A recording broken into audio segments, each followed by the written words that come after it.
کا جو عائشہ کہتی ہے کہ میں حضور صلی اللہ علیہ وسلم کے سجدے کے مقام پر لیٹی رہتی تھی. جب آپ علیہ السلام سجدے میں جاتے تھے غمزنی، آپ مجھے یوں دبا دیتے تو میں اپنے پیر یوں کر لیتی تھی، تو آپ علیہ السلام سجدہ کے تو عورت سامنے پڑی ہوئی، تو نماز تو کسی کے گزرنے سے ٹوٹتی نہیں. یعنی جس جگہ رسول خدا سجدہ کرتے تھے وہاں پر بی بی عائشہ کے پیر ہوتے تھے، پیروں کی جگہ پر، جسم کی جگہ پر آپ علیہ السلام جو ہے وہ سجدہ. یہ حدیث ہے بخاری شریف کی حدیث ہے کہ وہ اہل حدیث کے ہمارے نزدیک درود شریف کا پڑھنا فرض یا واجب نہیں ہے. یعنی جو التحیہ قاعدہ اخیرہ ہے، قاعدہ اخیرہ فرض ہے. قاعدہ اخیرہ میں قدر تشہد پڑھنا واجب ہے. یعنی جب آپ اشہد اللہ الہ الا اللہ واشہد محمد عبدہ ورسولہ پڑھ چکے، آپ کی نماز اب مکمل ہو چکی. دعائیں یعنی اگر درود نہ پڑھے تو نماز ہو جائے گی. ہمارے ہاں نماز ہو جائے. لیکن درود کے بغیر نماز ہو جائے گی؟ نہیں ہوگی. درود جزو تشہد ہے. اچھا، جی تشہد کے بعد آپ درود پڑھیں. ہاں، اگر نہیں پڑھے گا تو نماز نہیں ہوگی. ایک مسئلہ میں نے سنا ہے اور علامہ صاحب اس پہ ذرا سے روشنی ڈالیں گے. آپ کے یہاں ایک بحث چلتی ہے کہ جی تشہد پڑھا جائے گا نہیں پڑھا جائے گا، اس پہ آپ کی کیا رائے ہے؟ یعنی اس میں کلمہ جو ہے دین اسلام کا وہ پڑھا جائے گا، اضافی جملے بھی ایڈ ہوں گے نہیں ہوں گے؟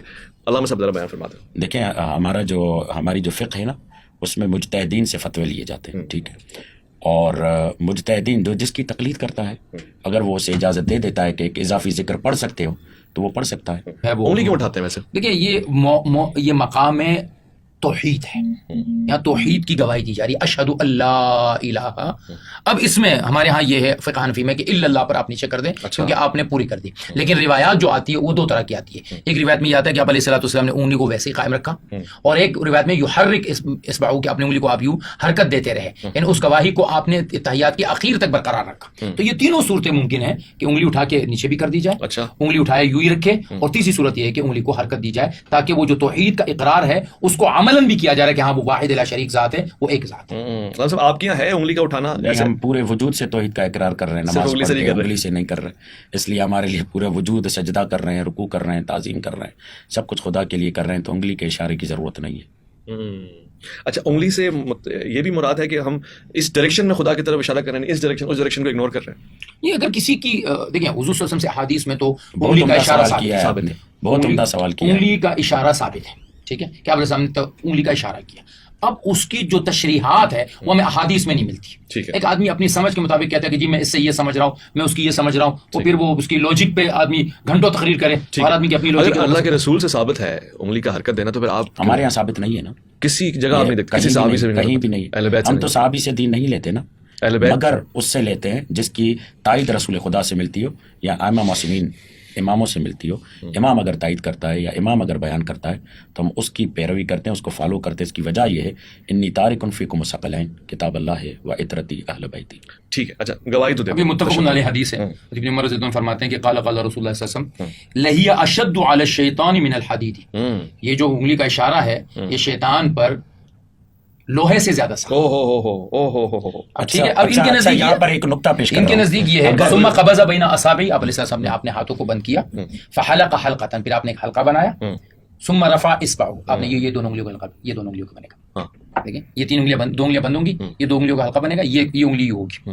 فرأیتہ، میں نے آپ کو دیکھا، یحرکھا، اچھا اس کو حرکت دے رہے تھے، یدعو بہا، اور چونکہ اب اس کے بعد پھر دعا کا موقع شروع ہو چکا ہے نا، کیونکہ تشہد پورا ہو چکا، درود شریف پڑھ کے آپ دعا بھی کرتے رہے. ثم جئت بعد ذلك فی زمان فی برد، میں اس کے بعد ایک زمانے میں آئے جب سردی کا موسم تھا. فرأیت الناس علیہم الثیاب، ان کے اوپر کپڑے یعنی وہ چادریں پہنی ہوئی تھی، تحرک ایدیہم، وہ کپڑے کے نیچے سے اپنی انگلیوں کو حرکت دے رہے تھے، فی برد، سردی کے موسم میں. تو گویا یہ عمل اصحاب رسول صلی اللہ علیہ وسلم کے نزدیک ثابت ہے، اور آپ علیہ السلام کا عمل موجود ہے، اور آپ کی اس میں فضیلت بھی ثابت ہے. اب ایک مسلک اہل بیت جو مجھے صاحب کہہ رہے ہیں ان کے نزدیک یہ روایت ثابت نہیں ہے، وہ ایک الگ مسئلہ ہے ہی نہیں، وہ روایت ثابت نہیں ہے، وہ الگ ہے. ہمارے نزدیک باقاعدہ صحیح روایات ہیں، اور اس پر پوری امت اہل سنت کا اجماع ہے کہ یہ عمل کرنا ہے. اب کتنی دیر تک کرنا ہے اس میں اختلاف. اچھا، اس کے بعد کیا ہے؟ نیکسٹ کیا ہے؟ اس کے بعد درود شریف ہے، اللہم صلی علی محمد وعلی آلہ. میرا وہ سوال یاد ہے کہ اگر احناف میں درود شریف نہ ہو، آپ نے پہلے میں ٹوکا تھا مجھے کہ وہ اہل حدیث کے ہمارے نزدیک درود شریف کا پڑھنا فرض یا واجب نہیں ہے.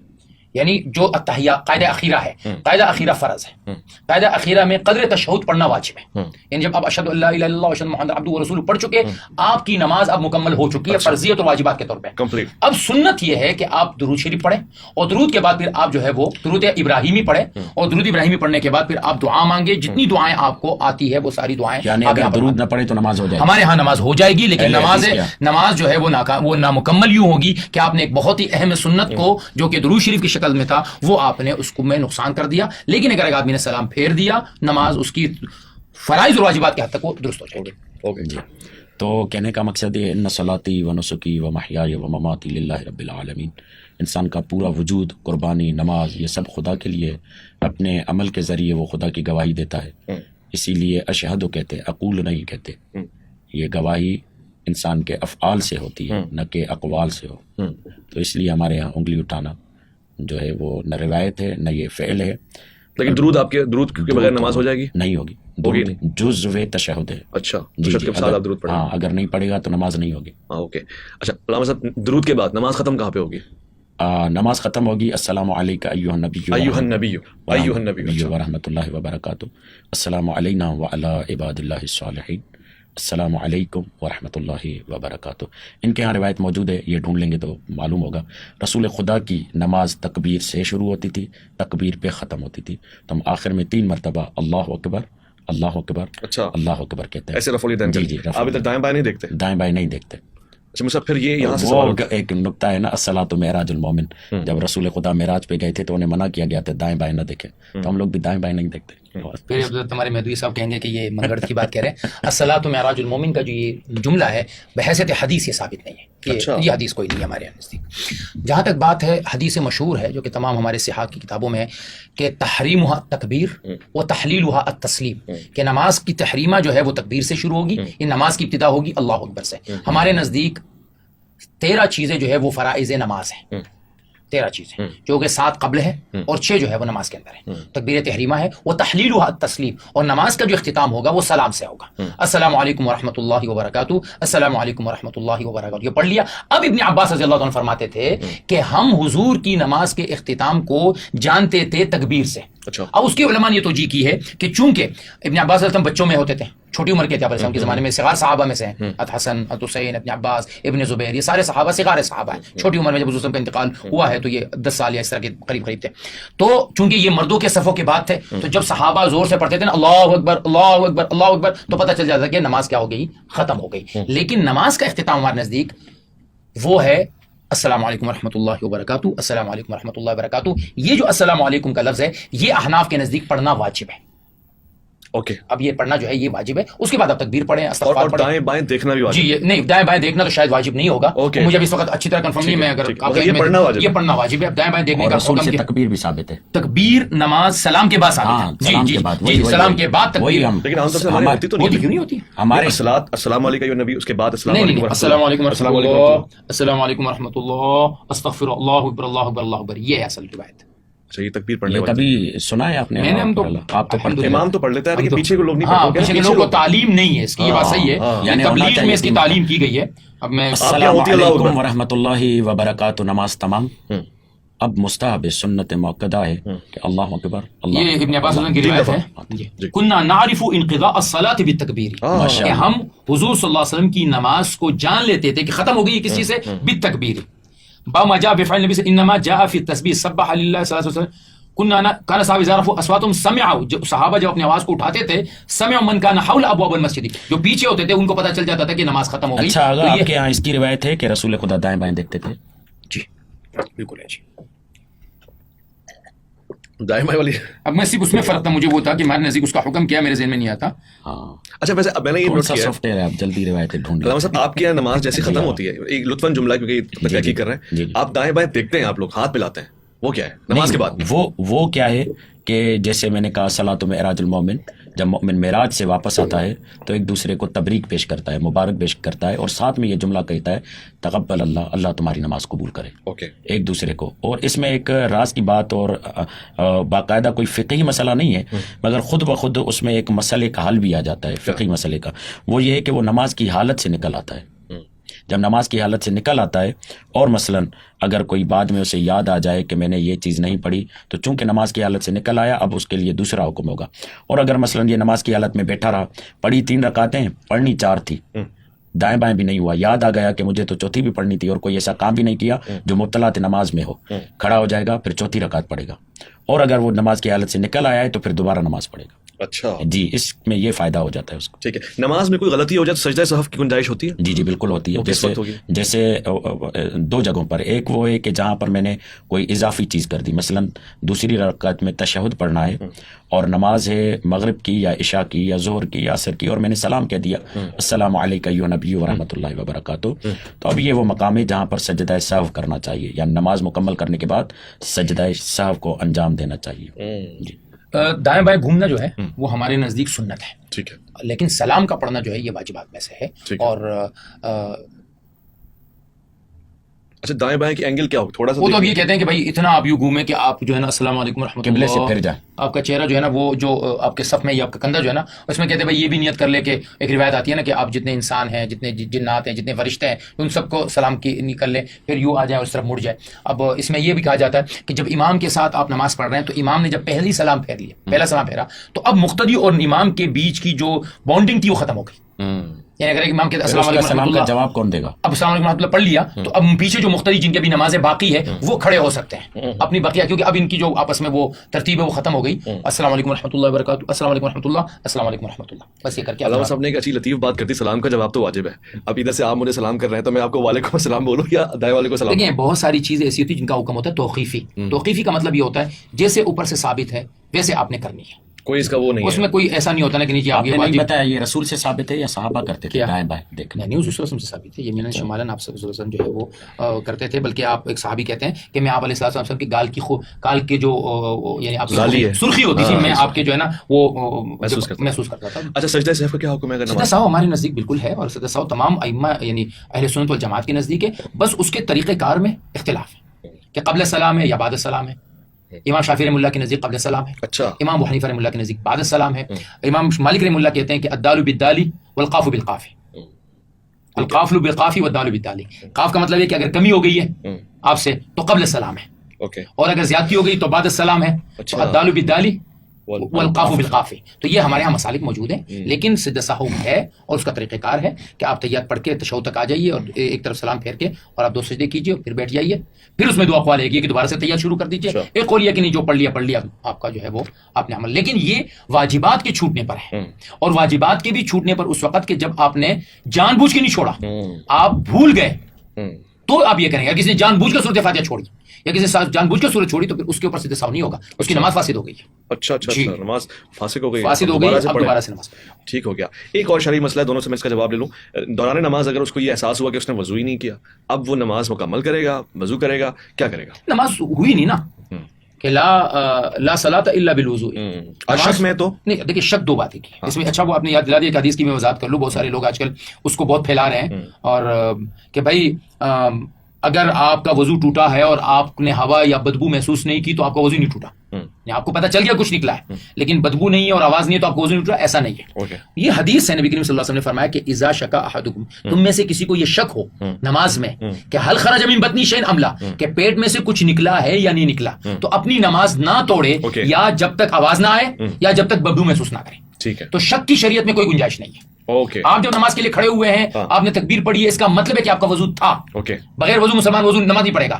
اب دوران نماز شک میں نہ پڑھے. لیکن اگر آپ کو کمپلیٹلی یقین ہے کہ نہیں میں نے تو وضو کیا نہیں تھا, یا میں نے وضو جو کیا ارے وہ تو اس وقت میرا وضو ٹوٹ گیا تھا, میں واش روم چلا گیا تھا, تو پھر آپ جو ہے وہ نماز ختم ہے نا, وہ تو ہے, وہ تو ختم ہو گئی اسی وقت, سلام پھیر لیں, وہ ختم ہو گئی. اس میں 2 طریقے ہیں. اگر آپ جماعت میں ہیں تو صفوں کے سامنے گزر کے چلے جائیں. آپ یہ سمجھتے ہیں کہ یار بڑی شرمندگی یا اتنے لمبے سفر ہے, وہ صف ہے وہیں بیٹھ جائے, وہیں بیٹھ جائے, اس کے علاوہ کوئی یہی سیم کوشچن. جی یہاں پر قاعدہ استصحاب جاری ہوگا. قاعدہ استصحاب کہتے ہیں جو آپ کی یقینی حالت جس فعل پر تھی, وضو میں تھا, آپ کو شک ہوا تو آپ وضو میں ہی خود کو سمجھیں.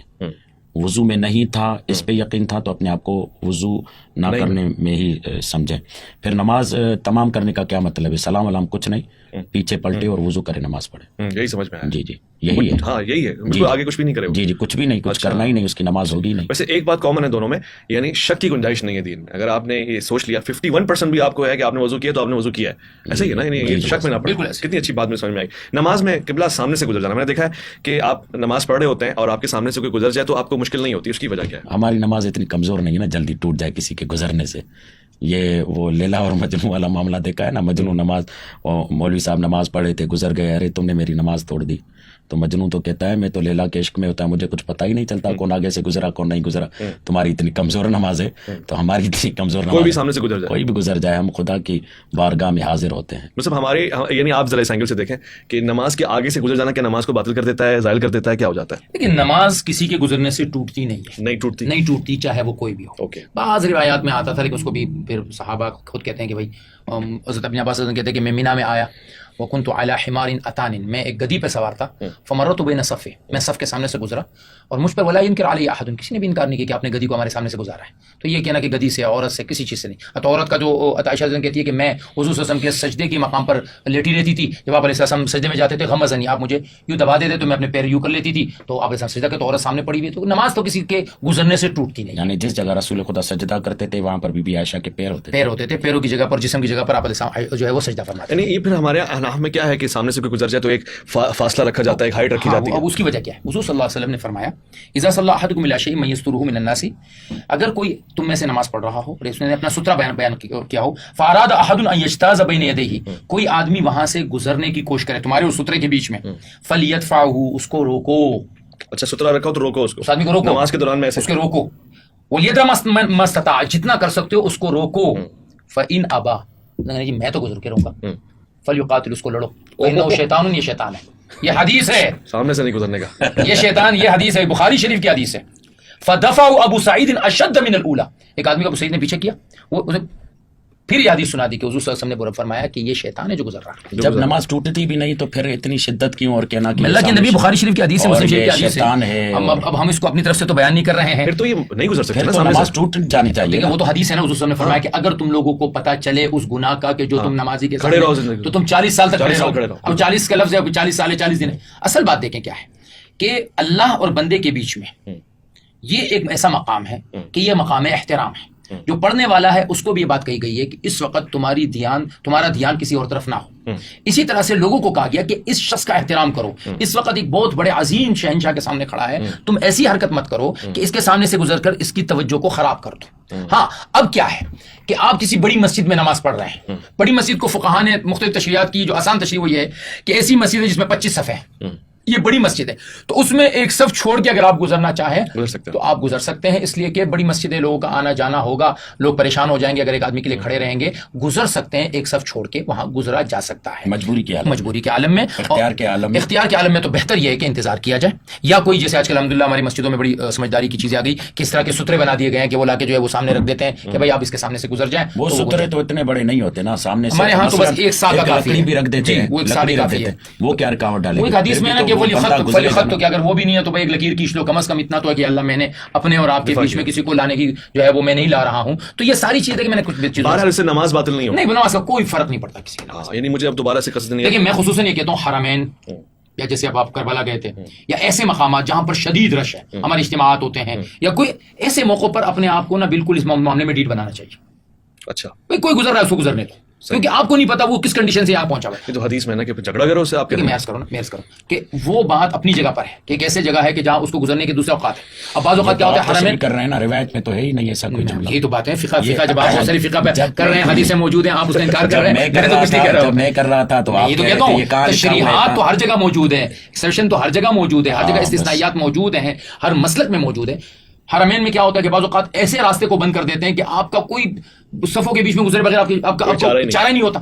تو بھائی اب کیا کریں گے, اب نہ گزرنے والا گنہگار ہے, نماز پڑھنے والا گنہگار ہے. لیکن ایک آدمی ہے, اس کے پاس گزرنے کا راستہ ہے, نمازی کے سامنے گزر رہا ہے, نمازی گنہگار نہیں ہے, گزرنے والا گنہگار ہے, شیطان ہے.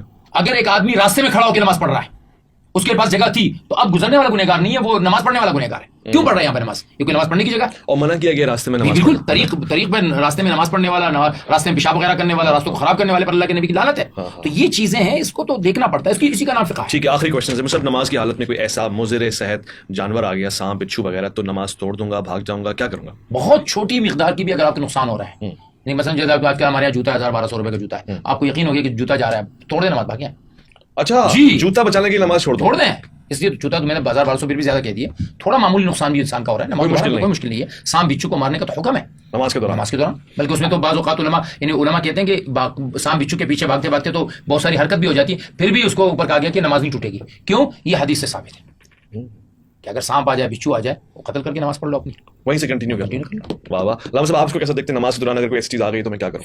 ہاں, ایسا ضرر جو جان کا ضرر ہو, جو قابل تلافی نہ ہو, یعنی بہت بڑا نقصان ہو, تو ایسی صورت میں نماز باطل کر سکتے ہیں, ورنہ نماز کا توڑنا حرام ہے. اوکے ٹھیک ہے, تو ہر صورت میں اسی لیے تو شکیات نماز اور نماز کے شکوک پڑھائے جاتے ہیں. کوئی 23 سے 25 شکوک ہے کہ اگر یہاں شک ہو جائے تو یہ کرنا ہے, یہاں شک ہو جائے تو یہ کرنا ہے. ہر صورت میں مومن کے لیے, یعنی مومن کی تعریف یہ ہے کہ مومن وہ ہے جو نماز کو نہ توڑے, جلدی جلدی نماز کو باطل نہ کرے, بلکہ وہ اپنے شکوک اور شبہات کو دیکھ کر سوچ کر اس کے مطابق عمل کرے. تو اگر تھوڑا نقصان ہو رہا ہے تو اس میں نماز نہیں توڑنی چاہیے. اگر بڑا نقصان ہو رہا ہے, بڑے مال کا ہو رہا ہے یا جان کا ہو رہا ہے, تو پھر اس میں توڑ سکتے ہیں. ٹھیک ہو گیا. اب نماز میں باجماعت نماز ہونے کے لیے کتنے افراد کا ہونا لازمی؟ تو امام آ گیا اور نماز پڑھائے, کتنے ہوں گے؟ اور پھر اگر مثلا 2 بھی ہوں گے, 3 بھی ہوں گے, تو کس پوزیشن پہ کھڑے ہوں گے؟ ذرا بیان فرمائیں. 2 ہیں تو مقتدی دائیں طرف ایک قدم پیچھے کھڑے ہوں, ایک قدم پیچھے, اور اگر 3 ہو جائیں تو بس پھر وہ پیچھے چلے جائیں, اور امام اگر مقتدی پیچھے جا سکتے ہیں تو وہ پیچھے آنے والا مقتدی اس کو کھینچ کے اپنے ساتھ پیچھے سب میں کھڑا کرے, اور اگر پیچھے جگہ نہیں تو امام تھوڑا سا آگے بڑھ جائے. 2 میں برابر کھڑے ہوں گے, ایک قدم پیچھے, 2 اگر امام اور مقتدی ہے, 3 ہے تو پھر وہ باقاعدہ جیسے سب کا معاملہ ہے ویسے ہوگا. اچھا, 2 ساتھ بھی کھڑے ہو جائیں گے اگر 2 ہیں تو؟ 2 ہیں تو اس برابر میں, اور وہ رائٹ پہ کھڑا ہوگا, رائٹ پہ ہوگا, تھوڑا سا اس کا پیچھے ہوگا تاکہ پتہ چلے کہ امام اور مقتدی میں تھوڑا فرق ہے. بہت خوب. علامہ صاحب اس کو ذرا بیان فرماتے ہیں, اور کتنی رکعت کتنے افراد ہوں گے تو جمعے کی نماز یا باجماعت نماز ہوگی؟ جی, ہمارے یہاں ایک تو یہ جو انہوں نے مسئلہ بتایا وہ درست ہے کہ جب مقتدی سجدہ کرے تو اس کے گھٹنوں کے برابر ہو. جب وہ امام سجدہ کر رہا ہو اس کے جہاں پر گھٹنے ہیں تو مقتدی کے وہاں, جب 1 ہو ٹھیک ہے, جب 2 ہو تو وہ تو پیچھے آ سکتے ہیں. اور اگر کوئی بالکل پیچھے کھڑا ہو گیا اور یہ دائیں کھڑا ہی ہے تو وہ بھی کوئی مسئلہ نہیں ہے, ضرور نہیں کہ وہ بالکل پیچھے ہی آ جائے, یہ بھی ضرور نہیں ہے, مستحب ہے اس کے لیے. جمعے کے لیے ہمارے ہاں باقی معاف کیجیے گا, باقی جمعے کے لیے ہمارے ہاں کم از کم 6 افراد ہوں تو جمعہ ہوگا بشمول امام کے. ہاں, بشمول امام کے. اور ہمارے ہاں تو مسافت کی شرط ہے کہ 5 کلومیٹر کے درمیان ایک ہی جمعہ ہوگا, جامع مسجد ہو. اچھا جی, یہ شرط ہے ہمارے. ہر جگہ پر جمعہ نہیں ہوتا ہمارے یہاں 5 کلومیٹر کا فاصلہ ہو جہاں بھی جمعہ ہو رہا ہے, کیونکہ وہ جو جمعہ جو ہوتا ہے نا وہ اجتماعی عبادت ہوتی ہے. تو 5 کلومیٹر کے مومنین جتنے بھی ہیں مسلمان آپس میں آئیں گے, ان کے مسائل کو ڈسکس کیا جائے گا, ان کے آپس میں انسجام و انصرام و اتحاد کو بیان کیا جائے گا, تاکہ 5 کلومیٹر کے احاطے میں ایک امام جمعہ ان کے مسائل کو دیکھے, ان کو بیان کرے, اور اس طریقے سے ایک نظم و ضبط کے ساتھ سلسلہ آگے بڑھے. ٹھیک ہو گیا. ہمارے ہاں 3 مقتدی اور 1 امام. 3 مقتدی 1 امام جمعہ ہو جائے گا. جمعہ ہو جائے گا, اور ظاہر خطبہ بھی شرط ہے, یعنی واجبات جمعہ میں سے کہ خطبہ ہونا چاہیے. 2 رکعت نماز ہوں گی, 4 کے بجائے 2 کی جگہ خطبہ ہے, اور 2 جو ہے وہ 2 رکعت نماز ہے. اور شہر ہونا چاہیے, آبادی بڑی ہونی چاہیے. فاصلے کی تو شرط جی, فاصلے کی کوئی شرط نہیں ہے. مسجد ہونا بھی شرط نہیں ہے, آپ سڑک پہ بھی جو ہے وہ جمعہ پڑھا سکتے ہیں, تو کوئی شرط نہیں ہمارے یہاں کہ شہر ہونا چاہیے. شہر ہونا چاہیے, گاؤں دیہات میں, یعنی گاؤں, بڑا گاؤں, اس کی آبادی ہمارے یہاں یہ کہی جاتی ہے کم از کم اس کی آبادی 4000 افراد پر مشتمل ایسی آبادی ہو, بڑی بستی ہو, جہاں پر ضروریات زندگی کی تمام چیزیں میسر ہو, وہاں پر جمعہ ہو سکتا ہے. یا ایسا گاؤں ہو جو بالکل شہر سے ٹچ ہو, اس کے لیے علماء یہ کہتے ہیں کہ بھائی شہر کی اذانوں کی آواز اس گاؤں میں اگر سنائی دے رہی ہے تو یہ بھی شہر کے اندر ہی شامل ہے. ورنہ چھوٹے جو دیہات ہیں جو دور ہیں اور وہاں پر جمعہ ہمارے نزدیک نہیں ہو سکتا. یعنی نہیں ہو سکتا یا نہیں کر سکتے, نہیں کر سکتے. نہیں ہو سکتا کا مطلب یہ ہے کہ نہیں کر سکتے, کہ وہاں پہ جمعہ نہیں ہوگا نا, وہ جائز ہی نہیں ہوگا. جمعہ جائز ہی نہیں ہوگا. پھر یہ چھوٹے گاؤں دیہاتوں میں ہوتے تو ہیں. دیکھیے, ایک ہے ہوتا ہے وہ ایک الگ مسئلہ ہے, ایک ہے کہ وہ پوچھنے آئیں گے ہم سے ایک بحثت مفتی. نہیں, اسی لیے تو تاکید سے پوچھ رہا ہوں کہ ہمارے ہاں اگر کوئی چھوٹی سی بستی ہے اور وہ شہر سے کافی دور ہے اور وہاں پر ضروریات زندگی نہیں میسر, کیونکہ آپ کے ہاں تو یہ ہے نا کہ بغیر فاصلے کے چاہے 10 مسجدیں بھی ہوں تو ہر مسجد میں جمعہ ہوگا. اور یہ تو آج پہلی مرتبہ یہ سن رہا ہوں, شاید آپ کے بہت سارے لوگ بھی یہ نہیں جانتے ہوں گے کہ گاؤں دیہات میں اگر چھوٹا ہے تو وہاں پر جمعہ نہیں ہو سکتا, جائز ہی نہیں. اچھا, ایسے ہی اب نماز پہ تو اختتام کرتے ہوئے کنکلوژن کوسچنز میرے پاس ہیں. نماز ہی کے لیے عید کی نماز واجب ہے, سنت ہے, فرض ہے, کیا ہے؟ ہمارے نزدیک واجبات میں سے اس میں بھی وہی شرائط ہیں جو کہ جمعے کی شرائط ہے. جمعے ہی کی شرائط ہے. علامہ صاحب آپ کے عید کی نماز؟ ہمارے یہاں عید کی نماز مستحب ہے, مگر جب امام وقت آئیں گے تو ان کی موجودگی میں واجب ہو جائے گی. جی. اور اس کے لیے کچھ شرائط ہیں, کھلے میدان کا ہونا یا یہ مستحبات میں سے ہے کہ آپ عید نماز ایسی جگہ پر پڑھیں جہاں کھلا میدان ہو, صحرا ہو, وہاں پر لوگ آئیں, معلوم ایسے ہو کہ جیسے خدا کی بارگاہ میں حاضر ہو رہے ہیں, عالم محشر. یہ تمام غائبانہ نماز جنازہ ہو سکتی ہے آپ کے؟ ہمارے یہاں نہیں ہو سکتی. آپ کے ہو سکتے ہیں؟ احناف کے نزدیک غائبانہ نماز جنازہ نہیں ہے, لیکن دیگر مسالک کے ثلاثہ میں غائبانہ نماز جنازے کا تصور موجود ہے. اچھا جی حناف کے نزدیک نہیں ہے. ابھی ایک ویڈیو چلی تھی وہ افغانستان کے لوگ چند افغانیوں کے اوپر غائبانہ نماز پڑھ رہے تھے, مگر اکثر حناف والے تو پڑھتے رہتے ہیں. دیکھیے حناف میں ہمارے ہاں جو جماعت اسلامی سے تعلق رکھنے والے لوگ ہیں ان کی اکثریت جو ہے وہ غائبانہ نماز جنازہ پڑھتے ہیں, مگر وہ تو ہے حناف, لیکن وہ پڑھتے ہیں. لیکن چونکہ رائے موجود ہے تو اس پر بہت زیادہ سختی نہیں کی جاتی ہے, بہت زیادہ اس کے اوپر شدت نہیں کی جاتی, کیونکہ ایک رائے ہمارے دیگر ائمہ کی موجود ہے, تینوں ائمہ کے نزدیک غائبانہ نماز جنازہ کا وجود ہے. حناف کے نزدیک غائبانہ نماز جنازہ کا وجود ہے. عورتوں کی امامت عورت کر سکتی ہے؟ عورتوں کی امامت عورتوں کے لیے باقاعدہ ایک امام مقرر کر کے پانچوں نمازوں کے لیے تو شرعاً جائز نہیں ہے. اس کا ثبوت ہمیں کہیں اوپر سے نہیں ملتا. اچھا ٹھیک ہے. ہاں ایسا ہے کہ کبھی کبھار اگر کوئی ایسا معاملہ ہوا کہ جی کوئی تراویح کسی نے حافظہ نے پڑھانی ہے, 2-3 اپنے ساتھ انہوں نے کھڑا کر دیا, اسی گنجائش دی جاتی ہے کہ چلو اس کا حفظ مکمل ہو جائے, لیکن اس کے لیے دعوت چلانا, اس کے لیے لوگوں کو بلانا, یہ حناف کے نزدیک آپ کی عورتوں کی اولا یہ ہے کہ مرد پڑھائے نماز. ہر جگہ مرد موجود ہے, نماز پڑھائیں, وہ امامت کریں. ٹھیک ہے. خسرا کہتے ہیں اس کو, مخنث, وہ امامت کر سکتا ہے؟ وہ نہیں کر سکتا. ہمارے ہاں امامت کے لیے شرائط ہے, جس میں سے ایک شرط یہ ہے کہ وہ صلاحیت رکھتا ہو, اولاد پیدا کرنے کی, باقاعدہ مرد ہو. ٹھیک, مطلب آپ بالکل نہیں. خسرا دیکھیں, ایک ہے کہ وہ مرد ہے, مرد کی جامع میں ہے, مرد کی حیثیت میں ہے, اور اس کو معاشرے میں مرد شمار کیا جا رہا ہے, لیکن اندرونی وہ کچھ ایسا ہے تو ایک الگ بات ہے. ایک آدمی کا سب کچھ اس طرح سے ہے, بالکل بھی نہیں ہو سکتا. بالکل. ہمارے یہاں تو یہ بھی کہا کہ اگر یعنی اگرچہ وہ ایک بات ایسی ہے, لیکن فقہاء نے لکھا ہے کہ اگر ایک آدمی ولد الزنا ہے تو بھی اس کو امام نہیں بنا سکتا, غلام کو بھی امام نہ بنائے. تو ہم تو چلتے پھرتے نماز ٹرین میں کوئی بھی امام آگے, دیکھیں وہ آپ کو نہیں پتا نا. اگر آپ کو پتا ہے یہ آدمی اس طرح کا آدمی ہے, اس کی ماں ایسی تھی, اس کا خاندان ایسے, کیونکہ اتنی بڑی امامت ایک بہت بڑا درجہ ہے, اس درجے کو نہیں دینا چاہیے. لیکن اگر آپ چل رہے ہیں مسلمان ہیں اور مسلمانی اس کے اندر موجود ہیں تو ہم نے ہر آدمی سے تھوڑی روک ٹوکنا کہ حلالی کا ایسا ہی ہے نا. سوق الاسلام جو ہے, جیسے مسلمانوں کی بازاریں ہیں, وہاں ایک ایک کو چیک تھوڑی کریں گے آپ کے لوگ سے بات صحیح کر رہے ہیں یا نہیں. یہ ہے تو اسی طریقے سے اگر محلے والے اعتماد کرتے ہیں, کسی کے پیچھے نماز پڑھتے ہیں, تو اتنے لوگوں کا اعتماد, نماز ان کا پڑھنا اعتماد حاصل ہو جاتا ہے اس سے کہ یہ تمام شرائط پہ اترتا ہے, تبھی نماز پڑھا رہا ہے. ہمارے یہاں بھی یہ ہے کہ ولد الزنا جو ہے وہ نماز نہیں پڑھا سکتا. بہت بہت شکریہ علامہ دلشاد مہدوی, آپ کا بہت بہت شکریہ. مفتی عبدالباقی اختر, آپ کا انتہائی دلچسپ اور معلوماتی پروگرام رہا. سرشار رہے ہم فقہی احکامات سے اور ان تمام ضروریات سے جو دین اور دین کی طرف رغبت رکھنے والے لوگوں کے لیے بہت اہم ہے. اسٹل اگر آپ کے پاس کویشچنز ہیں تو آپ بالکل پوچھ سکتے ہیں. اگر آپ نے اس پروگرام کا